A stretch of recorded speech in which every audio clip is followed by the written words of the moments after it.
Okay. Good evening, everybody.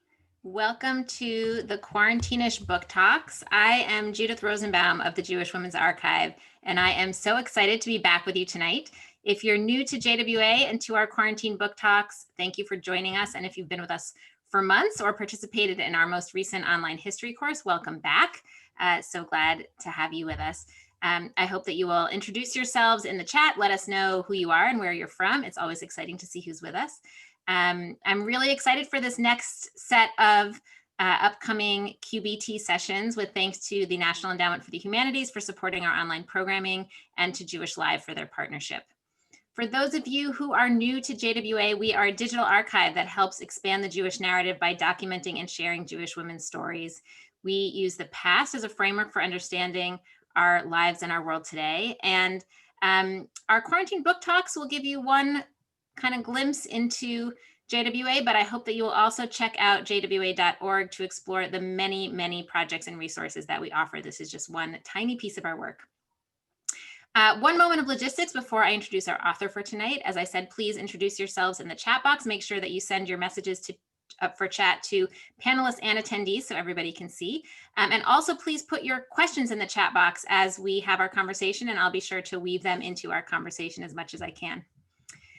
So I am delighted to introduce Laura Arnold Leibman, who is with us this evening. She is a professor of English and Humanities at Reed College in Portland, Oregon. Her work focuses on religion and the daily lives of women and children in early America. She uses everyday objects to help bring their stories back to life. You will get a very good sense of how she does that from her latest book, which we will be discussing tonight, The Art of the Jewish Family, A History of Women in Early New York in 5 Objects. Laura has been a visiting fellow at Oxford University, a Fulbright Scholar at the University of Utrecht and the University of Panama, and the Leon Levy Foundation Professor of Jewish Material Culture at Bard Graduate Center. Her second book, Messianism, Secrecy, and Mysticism, A New Interpretation of Early American Jewish Life, won a Jordan Schnitzer Book Award and a National Jewish Book Award. Welcome, Laura. So glad to have you here with us tonight. So glad to be here. So I thought maybe we would just start with the story of the journey of this book. How did you come to write this particular book? Yeah, that's a great question. So I had written that book that you just mentioned about Messianism, and when I was writing it, one of the responses that I got very early on in it was from kind of a cranky reader's report saying, like, whatever you're doing with the ritual baths, I want to know more about the women. And the same cranky reader's report had like 10 single stage pages of like other things that cranky person wanted me to do, as cranky reader reports always are early on. But the one thing that stuck with me, so like some of them were like, get rid of Messianism. I'm like, that's what the whole book's about, dude. Like, I can't do that. But for the one thing that stuck with me was this thing of like, well, I want to know more about what women thought about what women's objects were doing. And my response at the time was like, we don't have any writings from women about the ritual baths. And that's kind of true in general for this time period, that we're just missing a lot of the sources written by women. And a lot of times, basically, scholars kind of go, oh, well, and go back to the things where we have sources, or, you know, go to the one or two women where we know a lot about them because they wrote. So they're exceptional women like Rebecca Kratz or Abigail Franks. So they're like super, super wealthy women who are completely not characteristic of women more generally. So in this book, I was really trying to think about like, how would I need to change the way that I do women's history in order to capture objects that would actually be more about regular women, right? So in the same sort of sense that like, if I just did a story of Jewish women today and I only talked about Ivanka Trump, you know, like we'd all know that's not representative of the rest of our lives, right? Like, so in the same sort of way, like a super wealthy woman from the colonies is not going to capture most of the women. So this book was really me kind of being earnestly taking that criticism before of, we want to know more about women, like what would I have to do differently in order to capture it, and to think about why women were silenced during this time period too. So of course you turn to objects and to material culture to help you tell those stories. So why objects? How did that help you in this quest? Yeah, it's interesting. Obviously I work on objects, so that seemed like a really good way to go about doing it. I would say what was different about the objects is I was trying to think about how the normal ways that we talk about Judaica don't really capture women for this time period. So a lot of the things, if you ask somebody like, what kind of Judaica do you have in your house? And they would say like, oh, I have candlesticks for my grandmother, or I have this, or I have that. For the time period that I work on, women just weren't using Torah mantles and Kiddush cups and all these sorts of things. So I was really trying to think, what were the objects at the center of women's daily lives, even if those women weren't literate, or if they weren't leaving written records, or nobody cared about what they wrote. Those objects often got passed along from generation to generation. So I was really interested in going back and thinking, oh, when I think about people in my family and I want to like connect with them, I do use objects a lot of the time. I wouldn't go look for a note my grandmother had written. I look for something she left me. So I was really trying to use that same sort of idea of what would be regular objects that Jewish women used that aren't the traditional Judaica that I'd see in a museum necessarily, but are really important for Jewish identity for this period. So should we show a couple things? Yeah, sure. Share my screen, and we can take a look at a few examples. Yeah, so I noticed there's a little comment, and then Holly actually answered it, which is great. Hi, Holly. That somebody had said, like, what time period do you work on? So this book is from 1750 to 1850, and I'm really an early Americanist. So I work on things before the Civil War. And Jewish women don't really start being like super involved in education until about the 1830s to 1840s. So before that, there is this sort of gap of what's going on. So this is these images that are showing right now are like my classic examples of like the difference between looking at Kiddush cups. And this Kiddush cup is one of my favorite ones because it has a coconut, it's made out of a coconut, and it's got these little men doing a kind of Kiddush ritual on it, dressed in 18th century dress. But I was thinking, okay, that's not only does it say like, we're all about men, there's no women in that picture, but to really think about what were the rituals women were doing. And it was more things like tea rituals, which was exactly something that women were in charge of in the home. And this teacup that's on the side next to the Kiddush cup is one that's from the Jewish Historical Museum in Amsterdam. And it shows a picture of the first semi-autonomous Jewish town in the Americas, which was in Suriname, called Jodin Savannah, or Jew Savannah. So I can't try to like point to it, but if you'll notice, there's one building that's a little bigger. That's the synagogue in the town. So this was a cup that was part of this ritual that was led by the oldest woman in the household. It was something that was mainly for other women, but was very female-centered. And at the same time, it's still talking about like, what does it mean to be a Jew, as well as to be somebody who engages in tea rituals at the same time. So the other thing that came out of this teacup for me that ended up being very indicative of the kinds of objects I was finding, you'll notice there's a little nubbin on the rim of the teacup. And so I was sort of curious. I was like, yes, thank you, Judith. That's exactly that little nubbin there, little gold nubbin. And clearly a precious teacup, very finely made. It's probably from Paris from this time period. And I was like, what's that weird little thing on it? And so I asked the museum curator if she would turn it around on the shelves and take a picture of the back. And so you could go forward to the next one. And this is what you can see on the back. And so I was like, oh, the handle's broken. And the nubbin is the broken handle. And for me, it was very interesting. One, this teacup was so rare that they preserved it, even though it was broken. And second, I kept on finding that was very typical of women's things, that we were missing part of them or missing part of the story. So here we're literally missing the handle, but for this teacup in particular, we're also missing part of the story because we don't know which family owned it. So I was very interested in that process of the fragmentation or the loss of women's information from the past too. It's such a great metaphor for the whole the whole endeavor,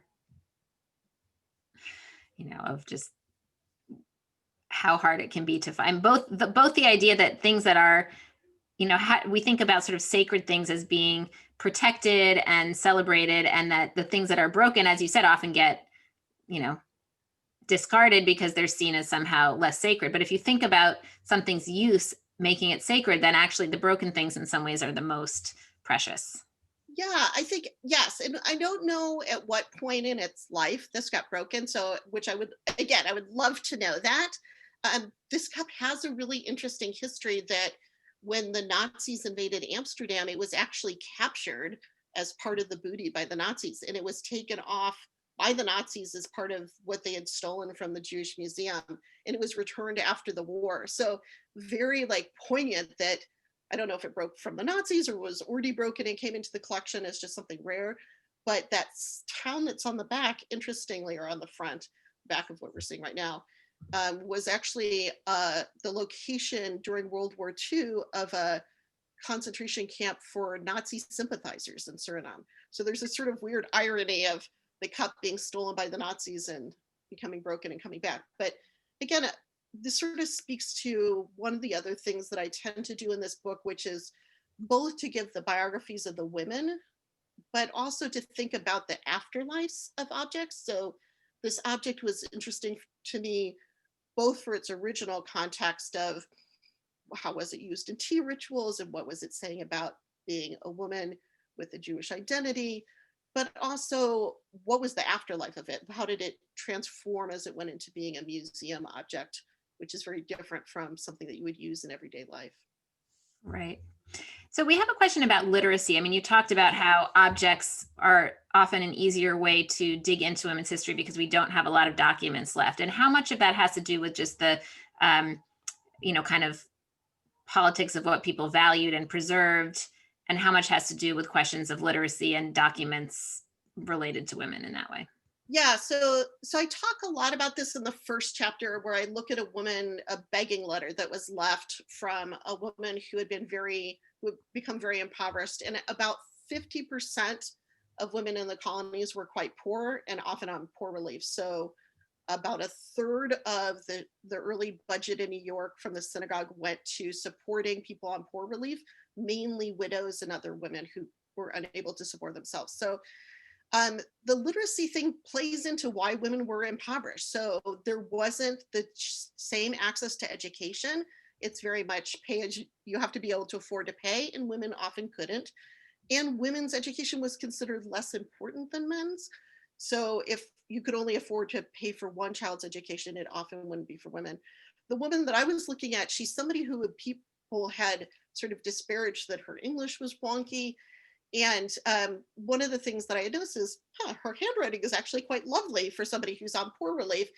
And I noticed she has other letters that are actually in Spanish. So this was not her first language. Very typical for women for this time period, that they aren't educated in the language of business of the colonies. And we see men sort of disparaging women, Jewish women, during this time period for that same reason.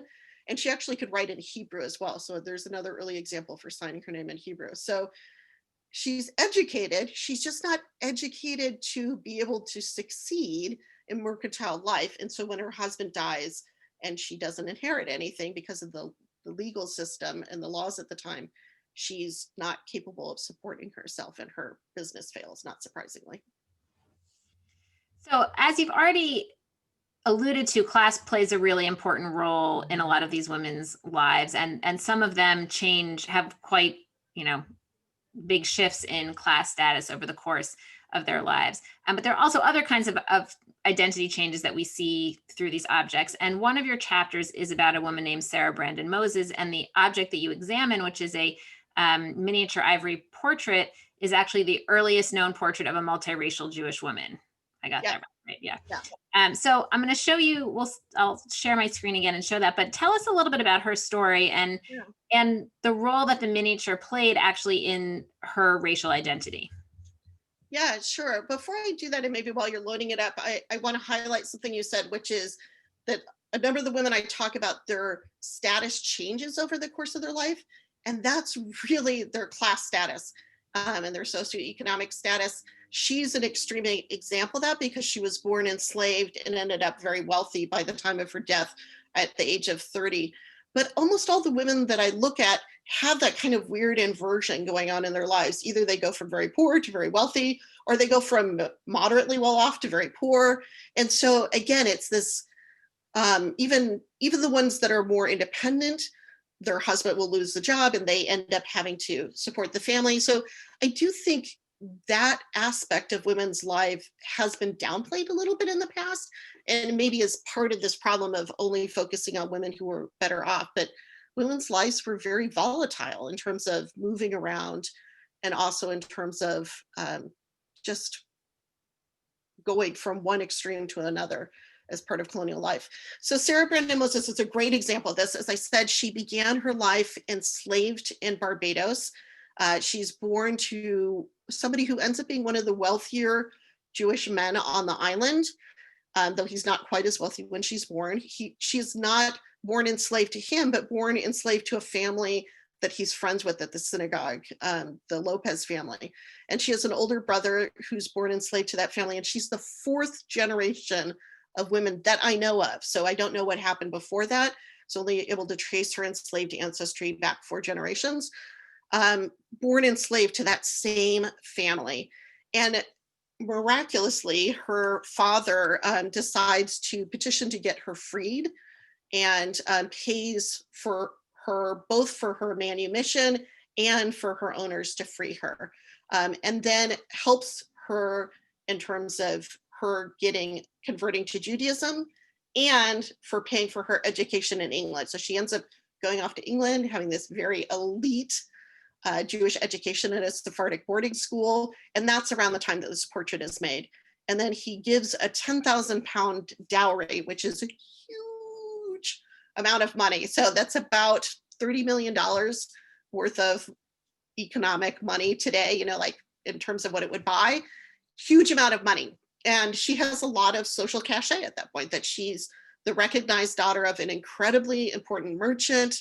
She's converted to be Nassau, to be Western Portuguese. So she's very like elite in terms of Jewish culture in London. And her father is Jewish and white, right? Just confirming that for. Sorry, what? Her father is Jewish and white. Yeah, so yes, exactly. So her father is, as far as we know, completely Sephardic.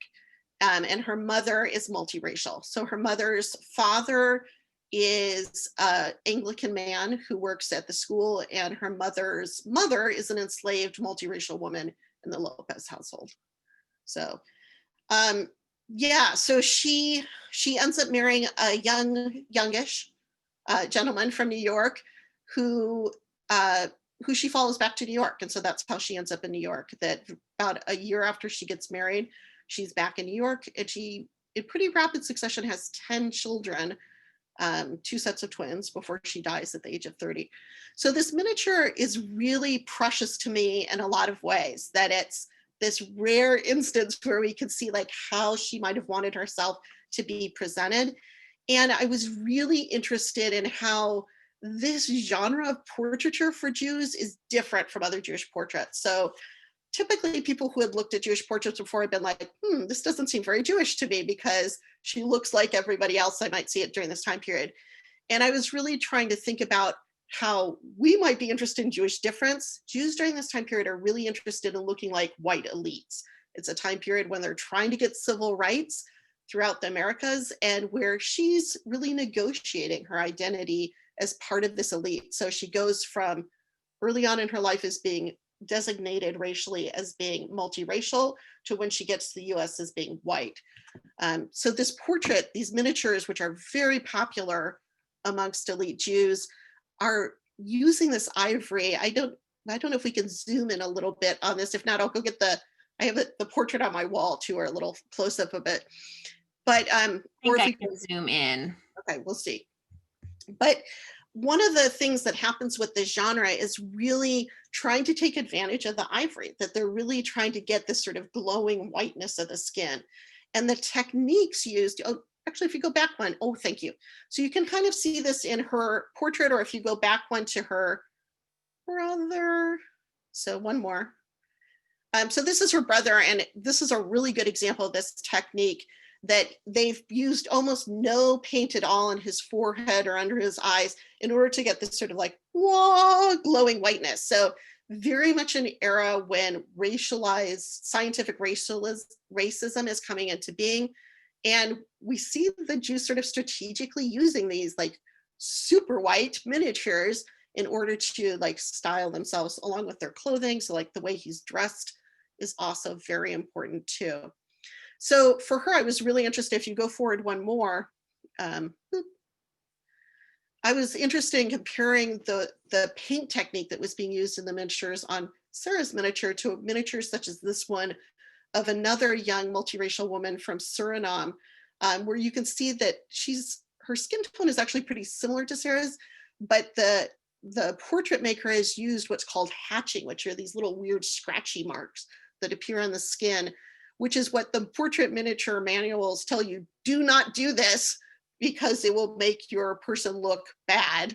And yet they've done it here. So again, for me, this is that moment of the portrait miniaturist making a comment about how he understands the race of the person being depicted. So we all have a skin color, but here it's being marked as being something negative. Whereas in Sarah's portrait, it's really relying on that mode of the ivory of the kind of whiteness. So you can see that here in terms of her forehead in particular. And she's got that same hatching mark where she's supposed to have it, which is in the background to kind of give a nice texture to the blue, or her eyebrows or her hair. Like those are all places that you should have hatching, those little teeny brush strokes. And certainly the miniature maker from Suriname, and we see this in ones from early New York as well for multiracial women, they clearly know how to do good portraits and they're just not doing it, if that makes any sense. I sort of feel like the women should have gotten their money back because they're being clearly positioned in certain ways by the portrait makers. So what were these miniatures used for? I mean, how would you, it's a very tiny portrait. What ways were they displayed and what ways were they used? Yeah, so it's sort of interesting. If you look back at the bigger pictures of it, you'll notice that it's, I think that what we have is that it shows the miniature. Yeah, so you can, I trimmed it a little bit, but if you see it now, it's actually encased in something and it would have been hung on the wall. That's not how they're originally used. They're only about 2 1/4 or so inches tall. They're very small.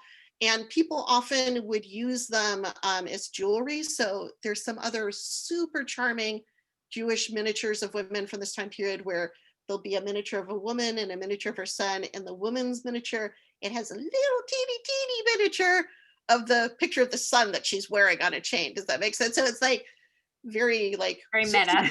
Very meta. Yes, exactly. So so we do see a lot of these portraits of miniatures within miniatures that help us understand how they were being used as jewelry during this time period. And then by about maybe about 5 to 10 years after this portrait was made, people start displaying them more on walls. But they're kind of a bummer to display on walls because they're so small and they're very fragile. So they're very sensitive to sunlight. They're not really great for showing on walls. They're very much an intimate sort of genre of portraiture. And definitely we see some of that in the way she's looking at us, that they tend to have really big eyes, what we call neotenic eyes, kind of like manga or something like that. They're very like interested in the gaze and this kind of intimacy. And they were often exchanged before weddings. So we have both her portrait and the man she married as well. And so what do we know about how her, you sort of introduced us by talking about that this played a role in her racial identity. So what do we know about her racial identity and how it changed over the course of her life? I mean, beyond her becoming a free person, how did she become white, basically? Yeah, great question. And she's somebody I'm super obsessed with. So my whole next book is just on her and her brother. So there's a lot of information there, but I'll try and like pare it down to like the essence. Something I think is super important for understanding race during this time period is, first of all, she's somebody who has an ability to change her racial assignment, in part because she's super wealthy by the time of end of her life and she can travel. But also because she's racially ambiguous, right? So that she has a certain flexibility there. But that said, also all the places that she lives define race differently. So how race is understood in Barbados is different than it is in Suriname, where she goes to convert, is different than London, is different than New York. So I think for me, her story is really an interesting one for helping us realize race is really a construct, right? Like, it's not that she's completely free to change her race at whim, but race is really not just biological, right? Like, it's very much by definition of where she's living at different places. So, for example, for her brother, he also comes to New York and is reassigned as being white. When he goes back in business to Barbados, he is seen as a person of color there, so he sort of goes back and forth across the color line. I thought it was so interesting. In the book, you talk about how most of the time when we think about people's changing racial identity, we talk about them as passing, particularly when people are changing from being a person of color to being considered white. But that what was so interesting in her story is wherever she was, everybody knew what her lineage was. It's not like it was a secret. And yet at the same time, based on context and based on the way race was understood in particular places, she was actually in the census called white. Yes, totally. And treated by white within Jewish communities, right? So I think that for me also was very interesting about her case. Barbados during this time period, Barbadian Jews, the economy is kind of crashing in Barbados. So a lot of Barbadian Jews go to London, but also come to New York and Philadelphia, where her family settles. So when she goes to get married, the person witnessing her marriage is somebody from Barbados who knows her history. So there's no question that people know what's going on. And it's in, there's allusions to it in terms of the marriage contract. Same thing when the man that she marries went to school at Sherith Israel, their Talmud Torah, with the grandson of her former slave owner. So it's not like they don't know what's going on, if that makes any sense, right? It's so interconnected all the time. And yet, even the person I think it was like the most racist member of Sherith Israel from this time period, who normally is like in the newspaper that he's an editor of, being just horrible about what he's saying about African Americans, he also went to grammar school with the same group of people. He has no problem with her becoming a member, or her husband, her brother becoming a member. So very interesting that he navigates her and her brother very differently than most of his disparaging comments about African Americans in New York. First of all, I love that you've spent enough time with these historical figures that you can refer to the most racist person in the congregation and know who that is, because you've become personally friendly with all of them. But also, it is interesting to think about also, I wonder how gender also affected that, like in terms of her status and her brother's status. And as you said, for him as a business person having dealings in Barbados, he had that other experience. But it's interesting to think about how that inflects with this as well. Totally. So I would say with her, I feel like part of what allows her more fluidity more easily is because she's female. And once she gets married, that basically people go with her husband's white, and so everything follows. And she can't vote, right? So like she can't vote in synagogue, she can't vote in the US elections. So there's nobody questioning her racial status as white to see if she could vote. Her brother, on the other hand, comes up against this very significantly, both in Barbados and the US. So in Barbados, he's part of a movement to try and get Jews the right to vote. And he gets barred from the synagogue because with him being allowed to vote, suddenly the Anglicans are very concerned that people of color are being allowed to vote prematurely. So it's the access to rights that often triggers a lot of her brother's social problems. And it's really only once he also becomes part of her family, he ends up marrying her sister-in-law.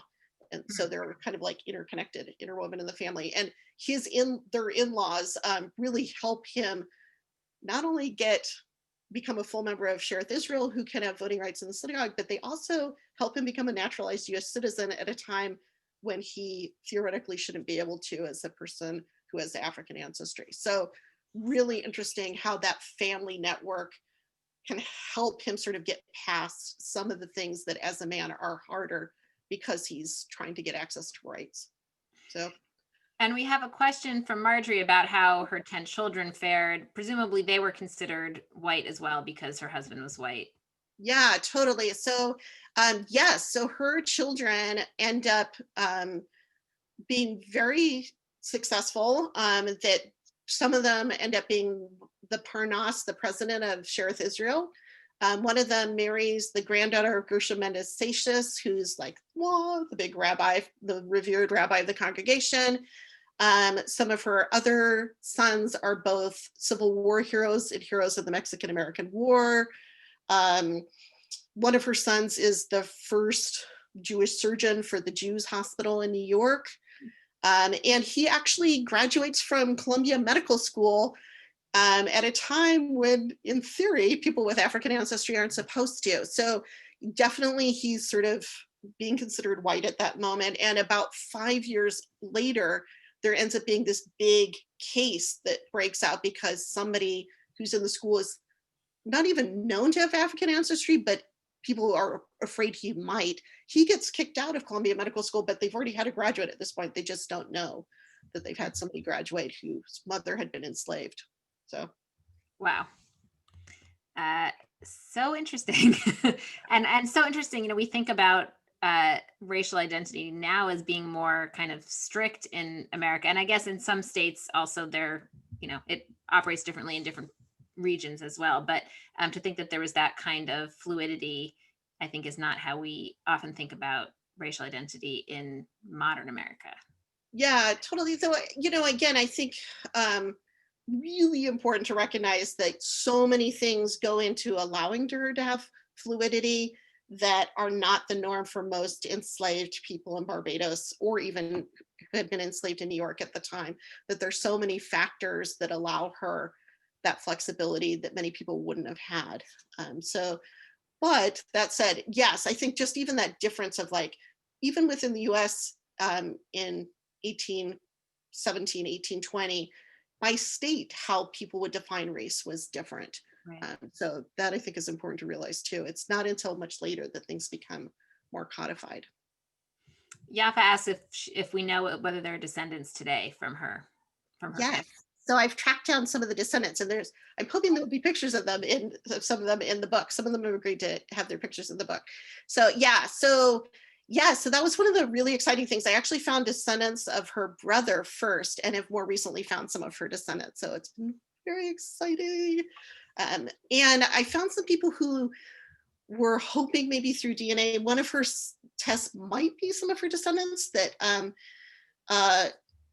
one of her sons ended up going to the border region with Mexico and seems to have had some children out of wedlock. And so there was this legacy within their family that they were related to him. So I tried to match up the different potential cousins and see if they can help each other out with that. But yeah, it's been really interesting.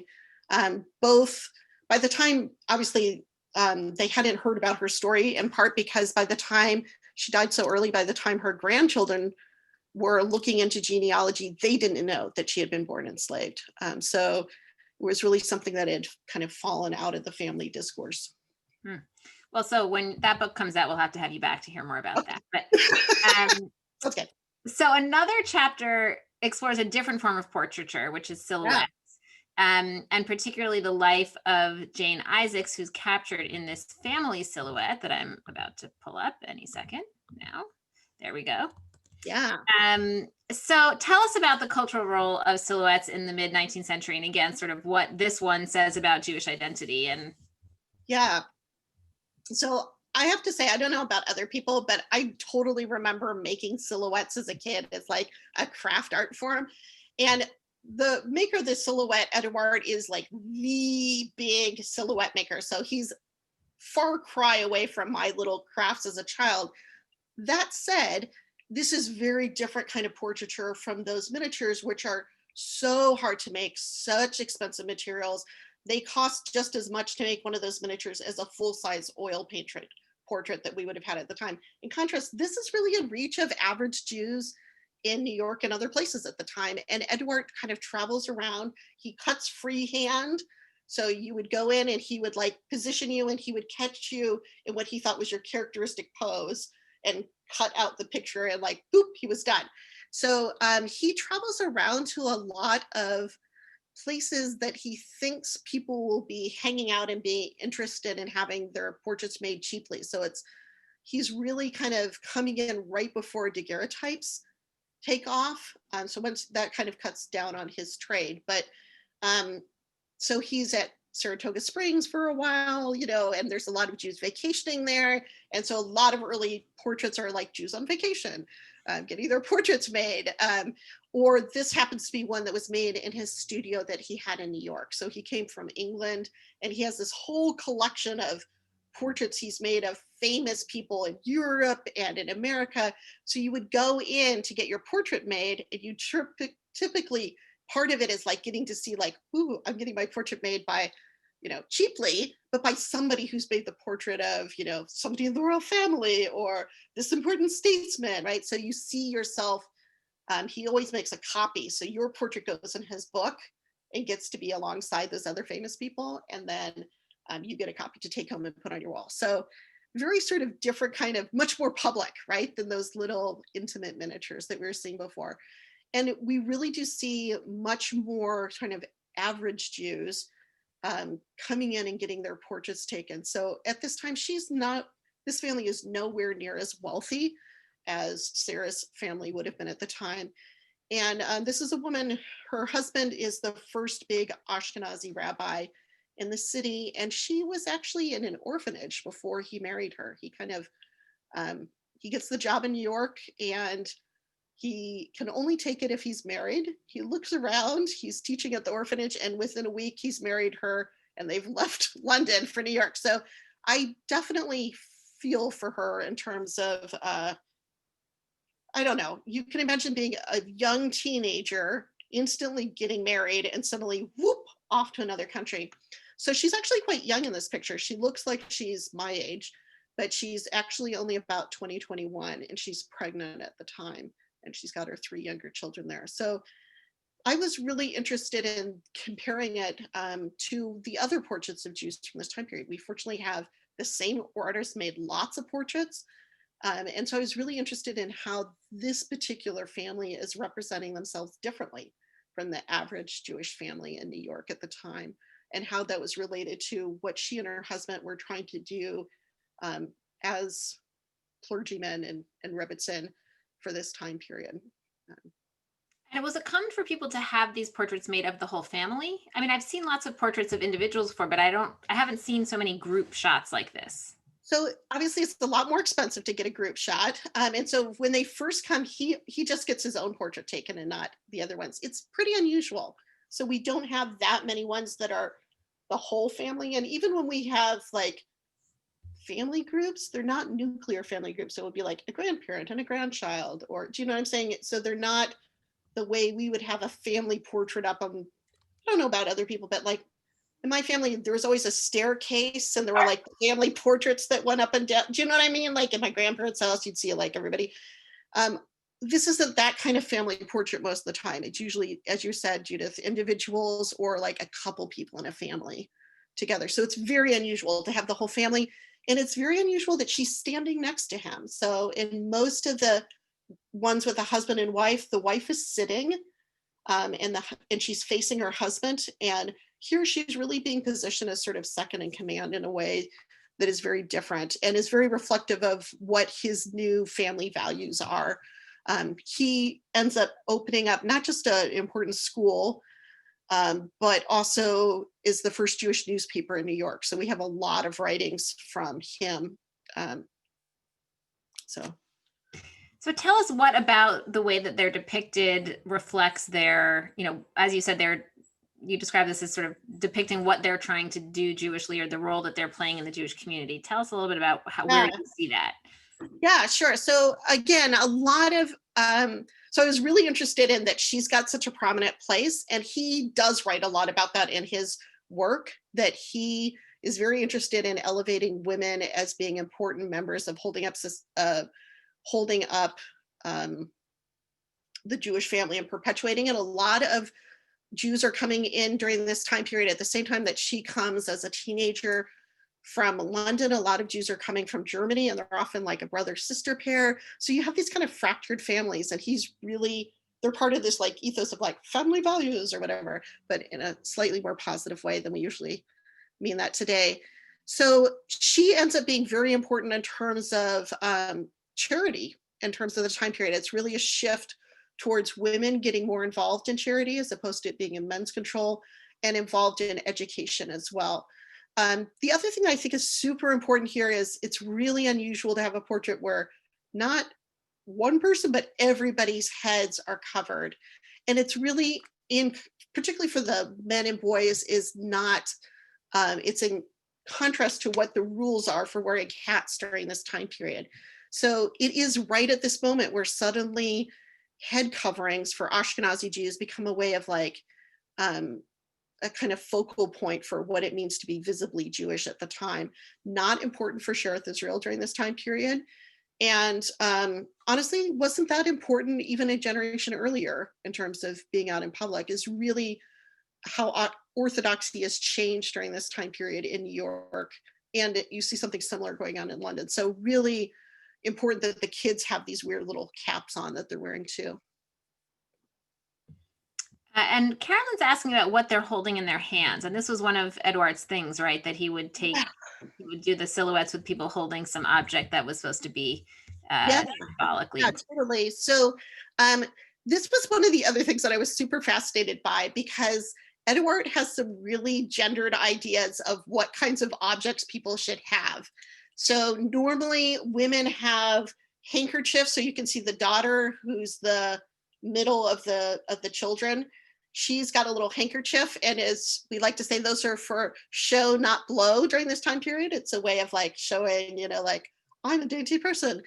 So those tend to be women's objects. And then the mother and the son and the two sons are holding roses or some kind of flower. And again, those are usually women's things. And okay, so Edward's not perfect. You're looking, Judith, like, I don't think that's a flower, but you have to like see his flowers to like know that like, oh, that's a flower. So very typical that those are women's objects. Here, the boys are holding them, and the father's holding a book. So most Edward portraits of non-Jews or of other Jewish Jews from this time period, boys are using, again, very gendered toys of like sticks and, you know, running games like circles that you would play in a game with, or they're dancing around, or they're jumping up, or they're playing an instrument. They're always very active. So there's something really interesting to me here about the way that the men are not being depicted with those like phallus substitutes of like the walking stick or the stick that you're going to hit things with or whatever, but are really being sort of gendered in a different way. And I assume that that's the Isaacs family doing that. It's so unusual for the portraits from Edouard. I don't think that he like told them you have to hold these things. So it's kind of interesting that there is this big difference in terms of it. I'm not quite sure what to make of that, though. I think there's been some really nice analyses of how Jewish men are gendered differently in the 20th century. And so I sort of wonder if this is a kind of another reflection of what we see going on later. You'll see this, for example, in Haggadahs and the Four Sons of like, what is a good Jewish masculinity? Mm-hmm. And it's often not this kind of rough and tumble, sticky hitting things that you get in some of the other Edouard portraits. So very interesting to me that that's going on here. So I want to talk about one other object, which is a different kind of thing, and that is a commonplace book. And in your book, you talk about Sarah Ann Hayes Mordecai's Commonplace book, and I'm going to move us to some photos of that. Tell us, first of all, what a commonplace book is and what we can learn from looking at it. Yeah, sure. And as long as Holly's here, I'll do a shout out. Like, I'm super indebted to Holly and to the Jewish Women's Archive. I think Holly has a piece for the Jewish Women's Archive that was about Sarah Ann Hayes Mordecai's Commonplace book. And I think it's the only place I've seen scholars really talking about it. So kudos to both of you. It's a really unusual moment for what the kinds of objects I look at the book are almost all things women owned, but they didn't themselves make. And this is something that a woman made. And it's so typical of this time period for women more generally. Commonplace books are kind of like Facebook for the 19th century. They go way back to antiquity, but during the 19th century, they're really a way that people kind of exchange ideas and collect things from other people. So This is kind of what you would expect maybe in a Jewish commonplace book. Somebody made this cute little fold up thing that has a Torah scroll inside when you open it up. This isn't in the book, but I thought people would enjoy it. But if you go forward, like a lot of, maybe one more past that. So a lot of them are these like cute little drawings that friends will do, or if you go forward a couple more, here's a little pen, stylized pen drawing that she's doing. So very kind of classic things. Here's often people, you would give them your book and they would write their favorite poem in it. So I was really interested in thinking about what are the kind of reading circle that she's collecting of, like, who is she reading? Who are her friends reading?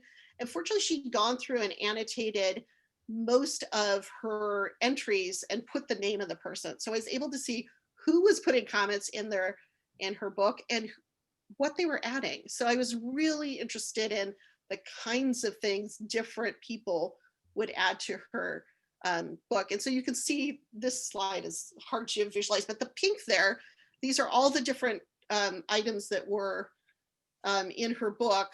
And the pink are all the romantic era writers. So you can see she and her circle love the romantic era writers. There's actually a fair amount of Christian materials, which is the yellow.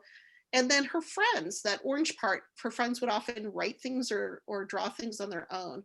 And the blue is the Jewish. So you can see she's got more Christian materials in there than Jewish ones. Sort of surprising, but kind of indicative at the time. So she was somebody where her husband was in the armed forces and worked near Troy, New York.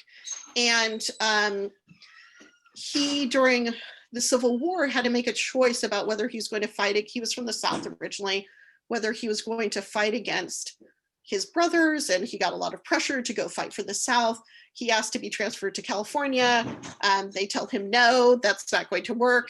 So rather than pick, either his military family or pick his biological family, he basically quits his job. And so she ends up having to fall back on that network of people that she's created through this commonplace book and through her other relations.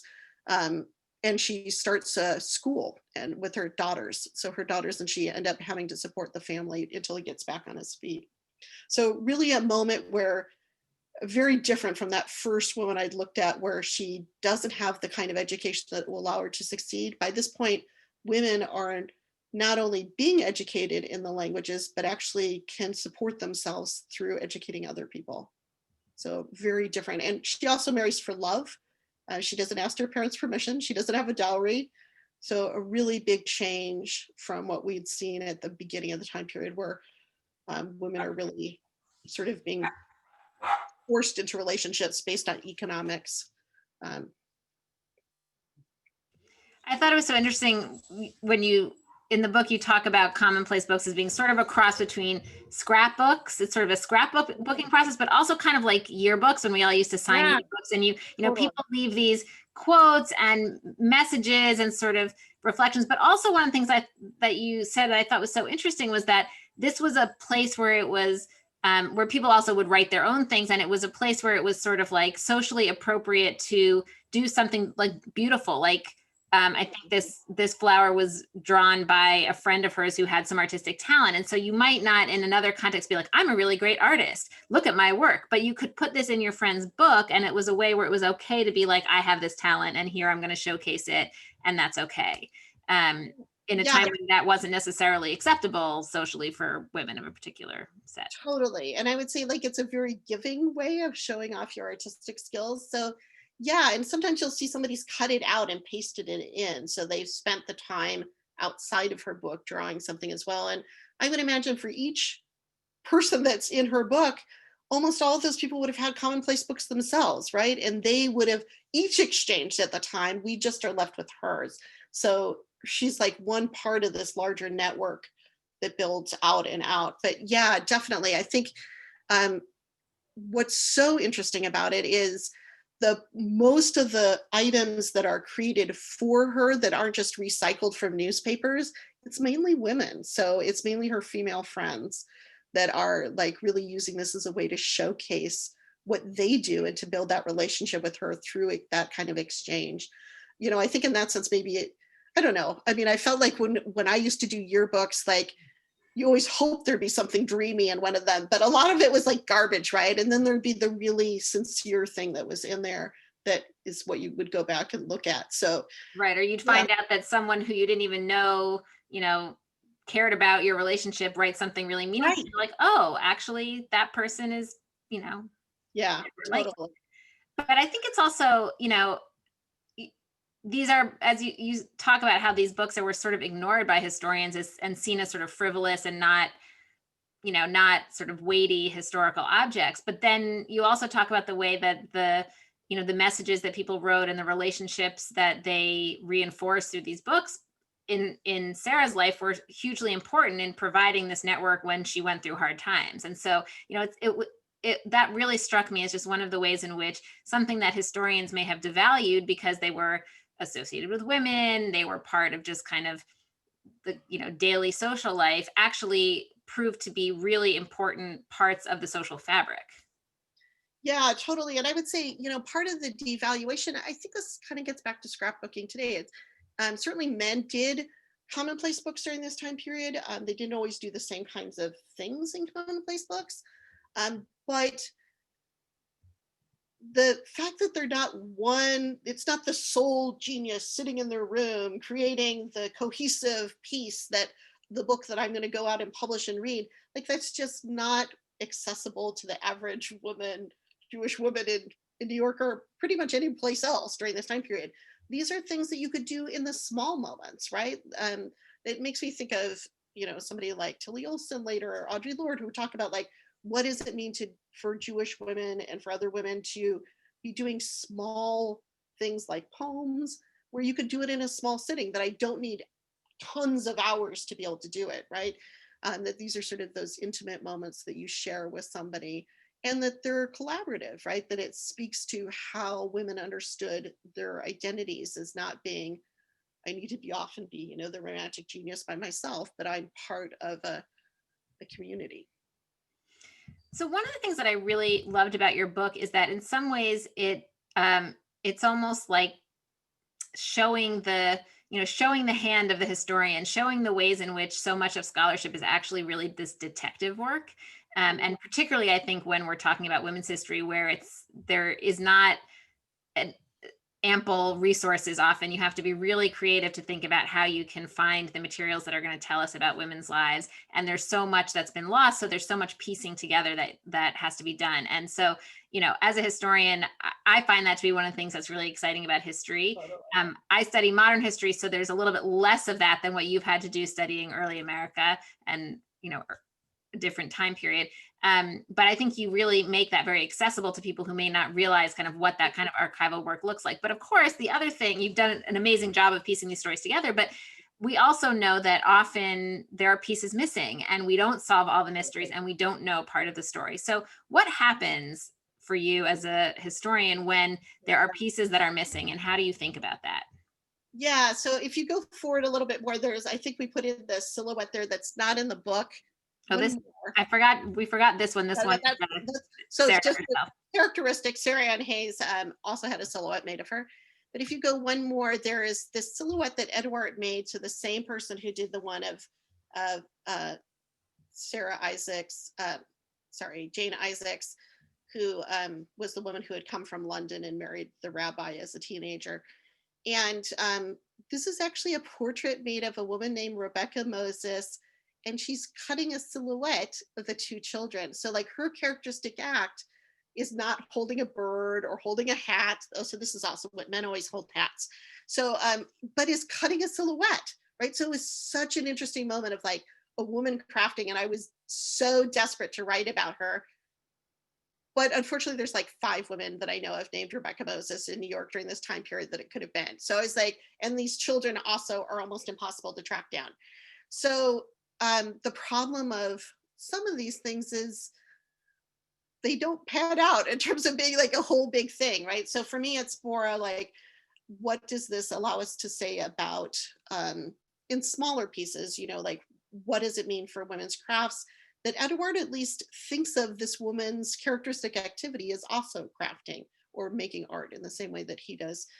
But definitely that I feel like part of for me also is, again, going back to the thinking about the moments when um, there are parts of histories when I can't find things out. And so just trying to be, I talk a lot about this in the conclusion to this book of what are the places where things remained elusive, right? Like that we won't know. Maybe we'll find a little tidbit of something later that will clear something up. Maybe someday I'll find out who Fanny Asher is. And so I'll be able to track down Rebecca Moses. But, it's one of those things that um, that detective story means that we're always missing pieces of those lives, and to try and um, not give up, not to sort of refuse then to do the work, but also to be thoughtful about what structures kept women from being able to preserve records to make it so that I don't know that which Rebecca Moses this is, what made her life not noticeable to the people around her, that they didn't bother to talk about Rebecca Moses, the silhouette maker. So again, really important to me to think about what laws are happening at the time, who's collecting these items. So in a lot of cases, the items that I have were collected by men later, and they're collected for really different reasons that I'm using them. This Sarah Ann Hayes Mordecai, she donated those materials probably herself to the archive.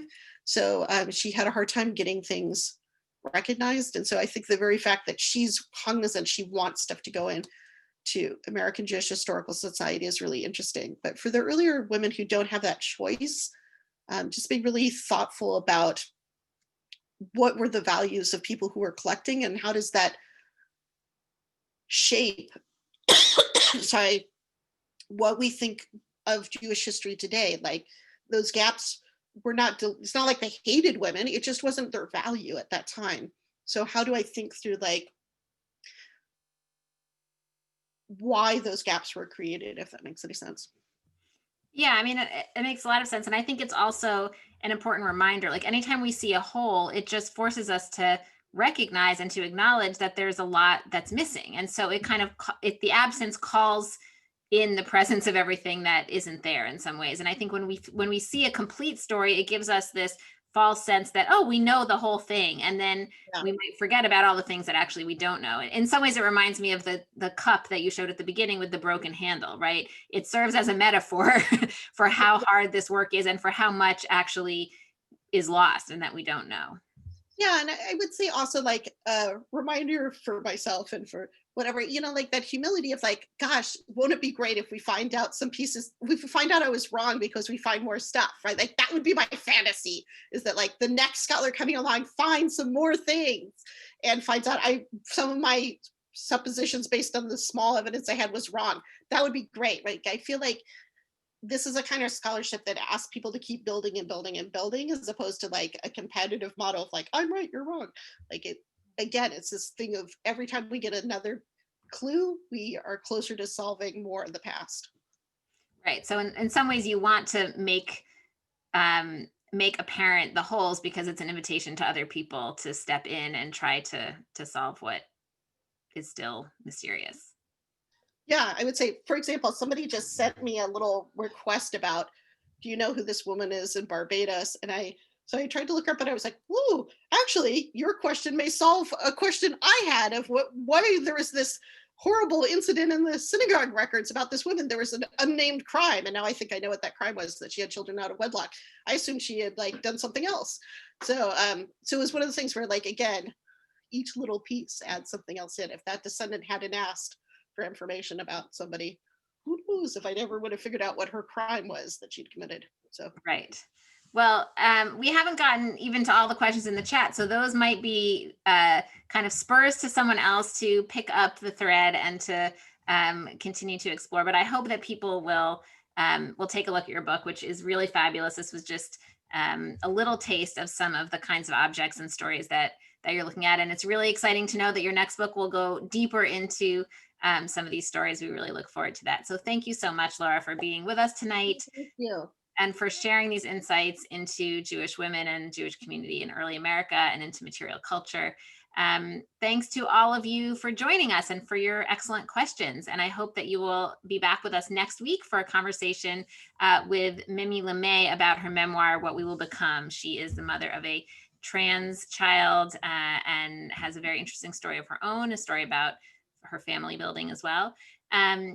I hope that you will all also check out the many, many resources that we have in our digital archive at jwa.org, from online exhibits to lesson plans to primary sources to a podcast, a blog. There's so much there, an encyclopedia, a lot more to learn, so much to discover and help you gain insight into the diversity of the Jewish story. The next program will be next Thursday night for Prue, who asked that in the chat. Next Thursday night, same time, same place is where you can find us. So until then, until next time, thank you, be well, and good night, everybody. Thank you so much. Wonderful to have you here, Laura. Take care. Thank you.